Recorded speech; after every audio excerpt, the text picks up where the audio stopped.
നമ്മളിന്ന് പോകാൻ പോകുന്നത് നമ്മുടെ സ്വന്തം ലാൻഡ് ഓഫ് വൈൽഡ് എലിഫൻസ് എന്നറിയപ്പെടുന്ന ആനക്കുളത്തേക്കാണ്. ഏകദേശം 3 മണി സമയത്താണ് നമ്മൾ പോകുന്നത്. അവിടെ ചെന്നുള്ള കാഴ്ചകൾ എന്താണെന്ന് നമുക്കറിയില്ല. ആന ഉണ്ടാവുമോ ഇല്ലയോ ഒന്നും നമുക്കറിയില്ല. അപ്പോൾ ബാക്കി കാഴ്ചകൾ അവിടെ ചെന്നിട്ട് കാണാം. അങ്ങോട്ട് നമ്മൾ പോകുന്ന ഒരു എളുപ്പ വഴിയിലൂടെയാണ്. നമ്മൾ അങ്ങോട്ടുള്ള യാത്രയുടെ കൂടെ തന്നെ ആ വഴിയും കൂടെ ഞാനൊന്ന് പറയാം. അടിമാലി കോതമംഗലം റൂട്ടിൽ നമ്മൾ വരുമ്പോൾ കോതമംഗലം ഭാഗത്ത് നിന്ന് വരുമ്പോൾ മച്ചിപ്ലാവ് എന്ന് പറഞ്ഞ സൈഡിൽ ലെഫ്റ്റ് സൈഡിൽ മേളിലോട്ടൊരു വഴി കിടപ്പുണ്ട്. ആ വഴി നമ്മൾ നേരെ കയറി വന്നു കഴിഞ്ഞാൽ ഈ കൊരങ്ങാട്ടി എന്ന് പറഞ്ഞ സ്ഥലത്തെത്തും. കൊരങ്ങാട്ടി സ്കൂളൊക്കെ കഴിഞ്ഞ് നമ്മൾ വന്നു കഴിയുമ്പോഴത്തേനും ഒരു ജംഗ്ഷൻ എത്തും. ആ ജംഗ്ഷനിൽ നമ്മൾ ലെഫ്റ്റ് തിരിഞ്ഞ് പോകണം.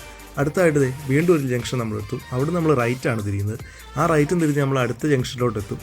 ഇതാണെങ്കിൽ നമ്മുടെ കല്ലാറിയിൽ നിന്ന് വരുന്ന മാങ്കുളം വഴിയാണ്. ആ വഴിയിലോട്ട് നമ്മൾ കയറും. ഏകദേശം ഒരു 10-15-20 കിലോമീറ്ററോളം നമുക്ക് ലാഭിക്കാൻ പറ്റും. ഇനി നമ്മൾ നേരെ ചെല്ലുന്നത് മാങ്കുളം ഗ്രാമപഞ്ചായത്തിലോട്ടാണ്.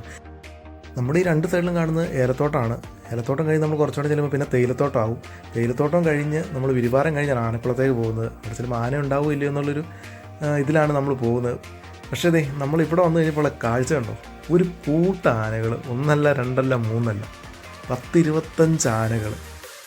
ഇത്രയും ആനകളെ ഞാൻ ആദ്യമായിട്ടാണ് ഇവിടെ വന്നിട്ട് കാണുന്നത്. ഞാൻ പലതവണ ഇവിടെ വന്നിട്ടുണ്ട്, പക്ഷേ ഇത്രയും പകൽ, അതായത് ഏകദേശം ഒരു 4 മണി സമയമായപ്പോൾ ഇത്ര ആനകളെ ഇവിടെ കാണുന്നത് ആദ്യമായിട്ടാണ്. സാധാരണ ഞാനിവിടെ വന്നു കഴിയുമ്പോൾ 8 മണി 9 മണിയൊക്കെ ആകുമ്പോഴാണ് ആനകളെ കാണാറ്. അതും ഒരു 8-10 എണ്ണത്തിനേ കാണാറുള്ളൂ. ഇതൊരു 25 എണ്ണം മേലെ ഉണ്ടായിരുന്നു. എന്ന് വെച്ചാൽ വലിയ കൊമ്പൻ എന്ന് പറയാനൊന്നുമില്ല. എന്നാൽ പിടിയാനകളും കുട്ടിയാനകളും ഒക്കെ ഒട്ടനവധി ആനകളുണ്ടാകും. ആളുകളൊക്കെ സെൽഫി എടുക്കുന്നു. ഈ ഒരു കാഴ്ച കാണാൻ തന്നെ വളരെ ഭംഗിയുള്ള കാഴ്ചയാണ്. എന്ന് വെച്ച് കഴിഞ്ഞാൽ നമ്മളിപ്പോൾ പൂരത്തിനൊക്കെ പോയി ആനയെ കണ്ടിട്ടുണ്ടാകും, പക്ഷേ അത് മനുഷ്യൻ അവർക്ക് ഉണ്ടാക്കി കൊടുത്ത ഒരു ആവാസ വ്യവസ്ഥയിലാണ് നമ്മളതിനെ കാണുന്നത്. പക്ഷേ ഇത് പ്രകൃതിയുടെ തന്നെ ആവാസ വ്യവസ്ഥയിൽ വന്ന് ഇതിനെ ആരെയും കെട്ടിയിട്ടില്ല, തളച്ചിട്ടില്ല, ഒന്നും ചെയ്തിട്ടില്ല. ഇവർ വന്ന് ഇവരുടെ ഇഷ്ടാനുസരണം വെള്ളം കുടിക്കുന്നു, വെള്ളത്തിൽ കളിക്കുന്നു, ഇതെല്ലാം കഴിഞ്ഞിട്ട് കയറിപ്പോകുന്നു. ഇത്ര നല്ലൊരു കാഴ്ച നമ്മുടെ കേരളത്തിലല്ല, വേറെ ഒരു സംസ്ഥാനത്ത്, നമ്മുടെ ഇന്ത്യയിലെ വേറൊരു സംസ്ഥാനത്തും ഉള്ളതായിട്ട് എൻ്റെ അറിവിലില്ല.